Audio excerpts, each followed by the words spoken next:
the substitute continued, are the only mammals that can fly. That's, Hazel thought. So this is a Halloween thing. She raised her hand.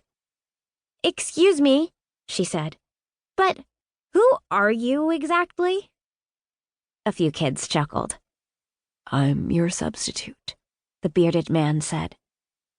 My name is Walter Fernsby, but I guess you should call me Mr. Fernsby.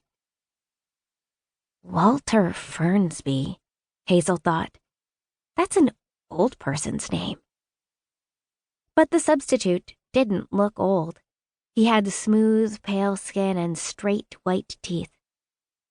He lifted a blue binder off Miss Jacobson's desk and held it up. I see here, he said, waggling the binder, that Miss Jacobson would like me to teach you a lesson today on the different parts of cells. He put the binder down.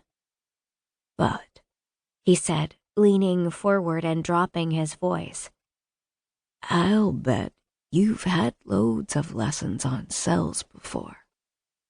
He smiled. Hazel tilted her head. It was true that she'd probably sat through dozens of lessons on cells, or hundreds, even. But what was the substitute's point? Where was he going with this? Hazel looked up and down the rows of her classmates. Around her there was a buzz in the air, an excitement. It was Halloween, and something was happening, something different. A few desks over, Miguel Rodriguez was actually smiling. In the front row, Noah Haight was sitting up. Even Mari Kunayuki had switched off her cell phone and set it in front of her. Next to Hazel, though, Ava was still tapping her pencil on her desk.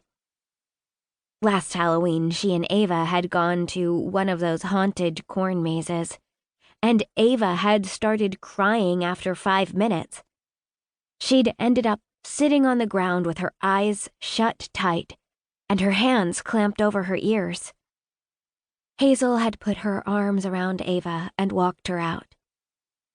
And sometimes, when the two girls watched movies together, Ava would close her eyes in the middle of a scary part and say, "Tell me when it's over." Hazel would always make sure everything was safe before she'd say, "It's fine now, Ava. You can look."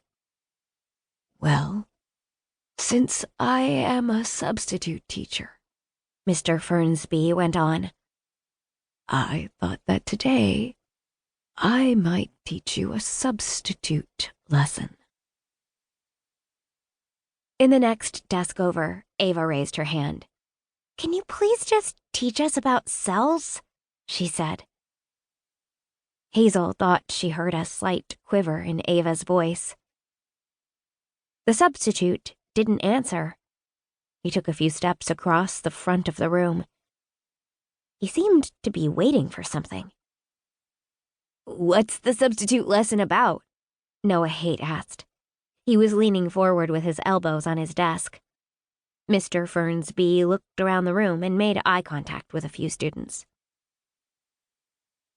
The substitute lesson is about them, he said. And the way he said the word them, slow and looming and with a bit of a growl, made Hazel open her mouth slightly. She turned to Ava. "It'll be okay," she whispered. "Who are them?" said Cheryl Jones from the back row. Them are the biggest mystery in all of life science, Mr. Fernsby said. Them are creatures, stranger even than the 3-hearted octopus, the 1,000-toothed snail, and the flying mammal bat all put together. Them are much more monstrous. Mr. Fernsby's